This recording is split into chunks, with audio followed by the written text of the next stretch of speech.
we ready? Yeah, there we go. All right. Hey, everybody. Good morning, Monday, or good afternoon, Monday. I should say it's 12:01. Well, it's Monday. It's morning somewhere. It's morning somewhere. So it's Monday. Hello there. I'm Amy from Amy Bachman Sew and Quilt and Amy Sews, my trusty companion. I'm Jim Sousa from Amy Sews. Amy Sews and Original Sewing and Quilt Expo, right? So that's right. So today Jim's got a great project on actually it's a tip. Tip. Yeah. Hemming tip.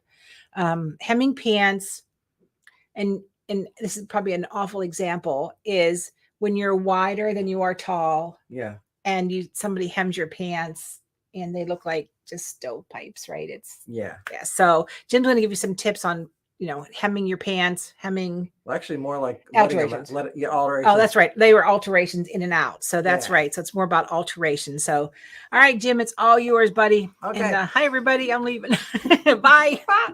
What'd I do? I left. I'm done. Thank you. Okay. Actually, the way this came about, I had a lady stopped into the shop, also known as Amy Bachman Sew and Quilt, here in lovely Harmony, Pennsylvania. And we were talking, and she mentioned she was working on a project where she was altering a pair of slacks, and meaning like taking them in. And I was asking her method of doing it. And then I said, well, have you tried it this way? Which apparently she never heard my tip before. So this is, I guess, the first time I'm sharing it with you. Because a lot of times when you're taking it in, we do that center back seam, which is pretty much standard. If it's within an inch, it's okay to take it all back there. But if you actually have to do more, like say several inches, if you take it all from that center back seam, it's going to pull everything around toward the back, meaning your pockets that are usually on the side seam are now more toward the back side, and it's not flattering. And also it looks kind of congested in the back because you have your pockets pulled to the back. And then if there's back pockets, it's a lot going on back there. So what you may want to do is take the waistband off up to, and let me just go to the camera here. I would do it up to about where your first belt loop is, and then start the alteration from there, overtaking a little bit in the center front, the center side, and then the center back seam, and you'll get a much nicer lay. Like this one here also has a back dart. This way too, it would not detract from that or make it look kind of awkward. But the biggest tip I thought I would share for you is when you're making that alteration in that center back, and some slacks come where they're actually a little more fabric. There's like a wider triangle here.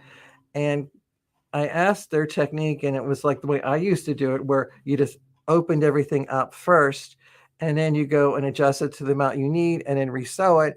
Quite often when you're doing it, this is a lot on the bias, and you get a lot of rippling or waving in that seam. And what I had suggested was to first pop open this top stitch, which will then fully open up. And I'm going to go ahead and do that with these, even though I'm not altering these slacks.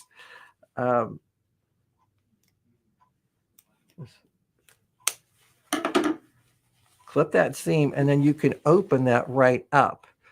I then take this, fold it flat, and I'll go to the ironing board, and I will press it flat and nice and smooth to get rid of that first crease. Let's give it a little more room to work.